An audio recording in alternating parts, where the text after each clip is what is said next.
Yeah, I'd be screaming if I were you too, but let's get into it. Alright, so here we have Evangelion Unit 1, uh, test type from Neon Genesis Evangelion. This is specifically the first model in the rebuild of Evangelion line. This is a no grade, but it seems to use scaled up parts from the high grade.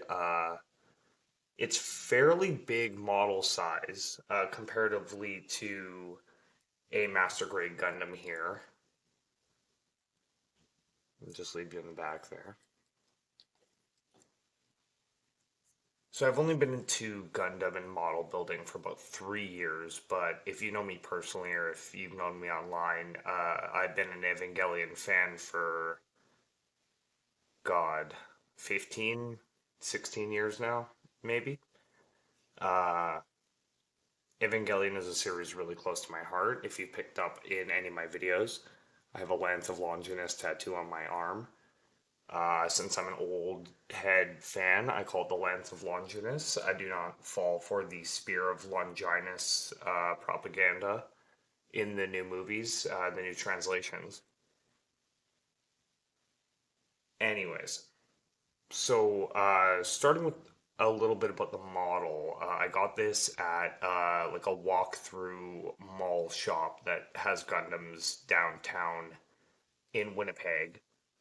I'm not going to call it the store because I actually think his models are quite overpriced, but he does have some decent stuff there sometimes if you walk through that you don't really find it in a lot of the other model stores in town or online in print.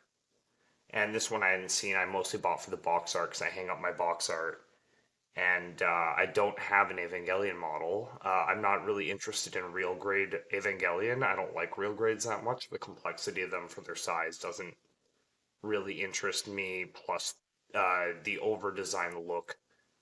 So this model has a lot of problems. This is definitely my most messed up model that I'm showing off so far in terms of damage to it.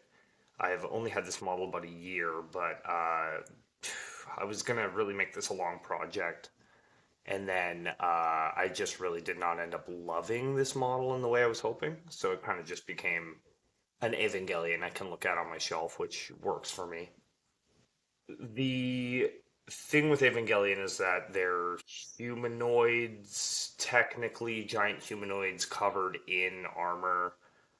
Spoilers for like a 25-year-old series, but the armor plating over top is plastic, and then there's like weird rubbery bits here with joints inside. The arm piece came like this, right? So there's a joint in here under this rubber, and then you put a water slide on right here. So this model has a lot of weird seam lines. There were seam lines all up these front armor pieces that don't usually have panel lines in the middle. So I tried to glue them and seam line them the best I could, and then I was going to go and maybe eventually paint this one day. But probably never will. But this one here, I've never really had this with a Bandai kit. It was like misaligned and wouldn't go together perfectly, like even with the peg, even with the hole. Maybe I should have just cut off the peg, right? That might have been smarter and glued it myself that way. But I know a little bit better now. A lot of very finicky pieces, these back parts on the arm like to fall off, and I mean they're supposed to, I think, move.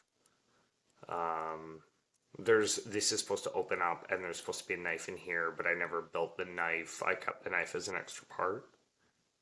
Here is really funny. It's the only kit I've ever done where it wants you to put a water slide over a sticker, which is interesting. But there's the sticker here for the orange and green parts, and then you put the Ava 1 water slide over, and then there's a clear piece that goes over, so that's really interesting. Uh, Quite an interesting kit, nice scale, has a lot of options. The main problem I have with this kit, with the kit itself, is that these arms do not pose like the only way you can really get the arms to go up is by moving the whole shoulder because these joints in the pre-molded rubber just go right back down, which is insane to me. It's crazy that it doesn't have like proper elbow articulation. The waist articulation, though, being humanoid, is very, very good. You can do like a whole chest crunch. I don't know why I'm fondling it this way. It's probably more appealing to see that, which is a very cool pose, honestly. Because these are rubber also, I lost the umbilical cable. We'll get into that.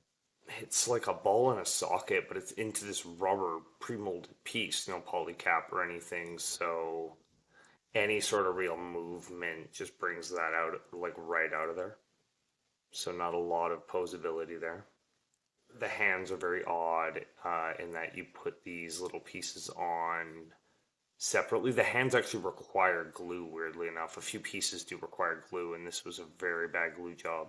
And the back, so this umbilical cable here that feeds it to the plug, it's two pieces that sandwich together, and you feed the cord in, and it's supposed to like lock in kind of in there.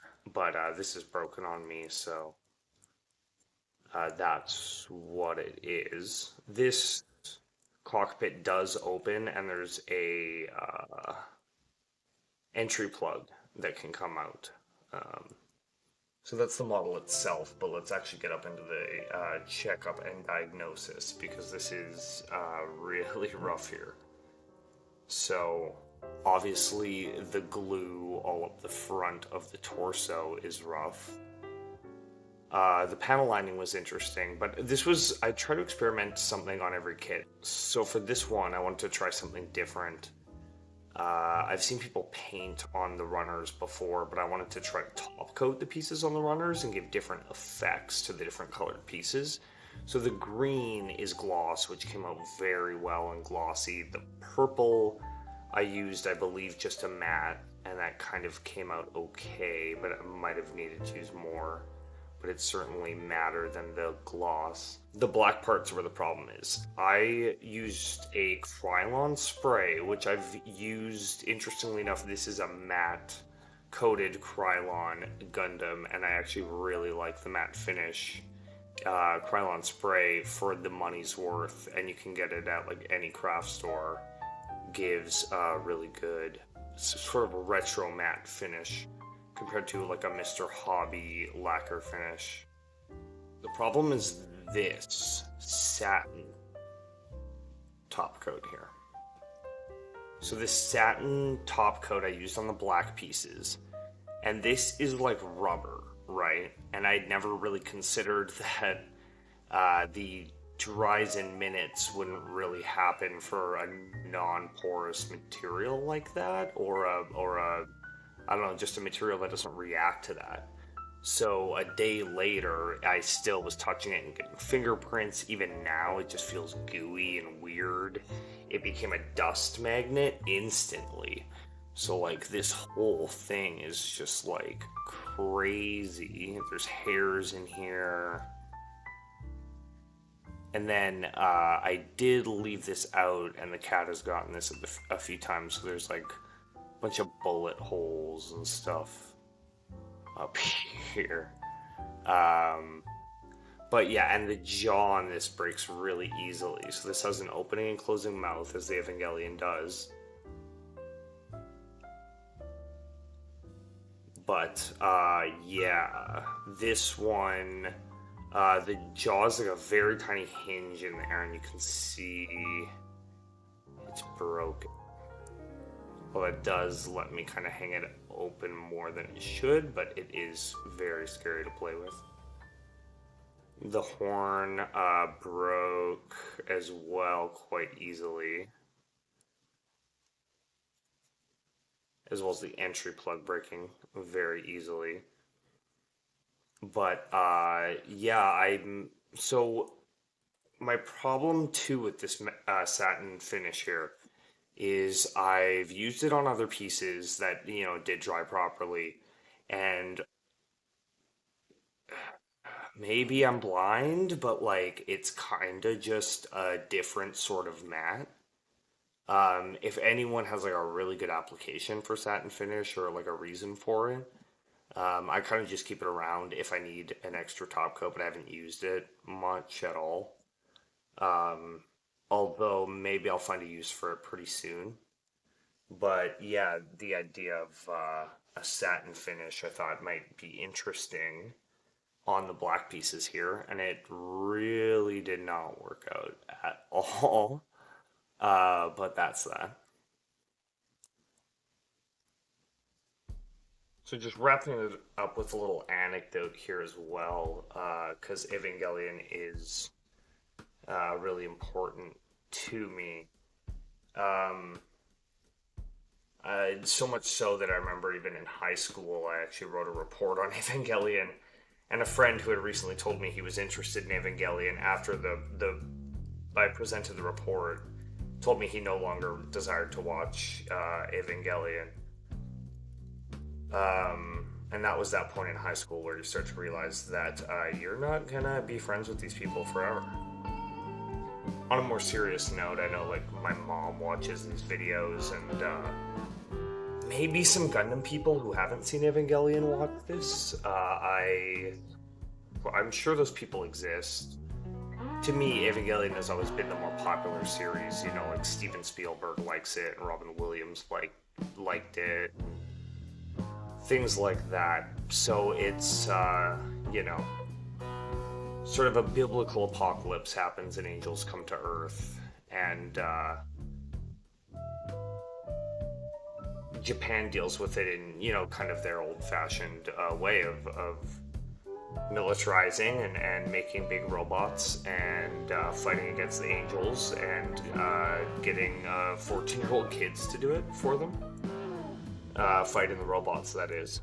And yeah, on its face, that sounds like a very um, hard sell for someone like my mom, or someone like maybe even a Robin Williams or whatever. But at its core, it's truly a story about a kid not understanding their father. And the new movies really did drive that home. The original series was a lot more about understanding yourself, and how anybody who tries to understand each other is really kind of doomed to fail, with this idea of the hedgehog's dilemma, where the closer that you get to another person, the harder it is to really show yourself, or the more pain that you feel the closer that you get to someone else, because of the spikes in this hedgehog metaphor. The series did end on honestly a very interesting note, and something that I did kind of carry with me throughout my life is they drill home in the final episode. They go something to the effect of the things that you like about others are the things that you like about yourself, and the things that you don't like about others are the things that you dislike about yourself. And fundamentally, I think that's untrue. There's a lot of people I dislike that I don't see myself in.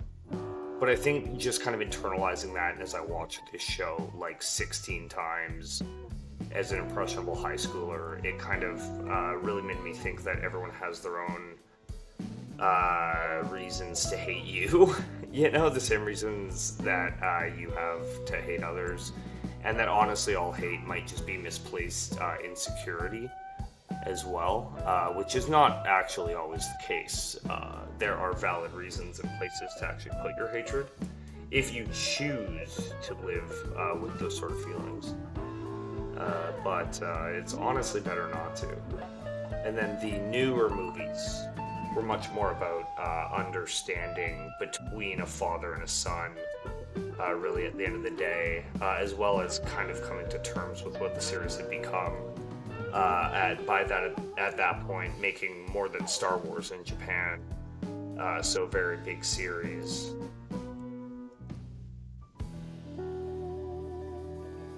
I just want to say, happy Thanksgiving, everyone. If you're in Canada, if you're not, happy Thanksgiving a month from now.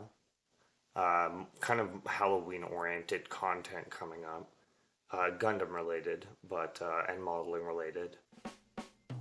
And a ship update as well this weekend.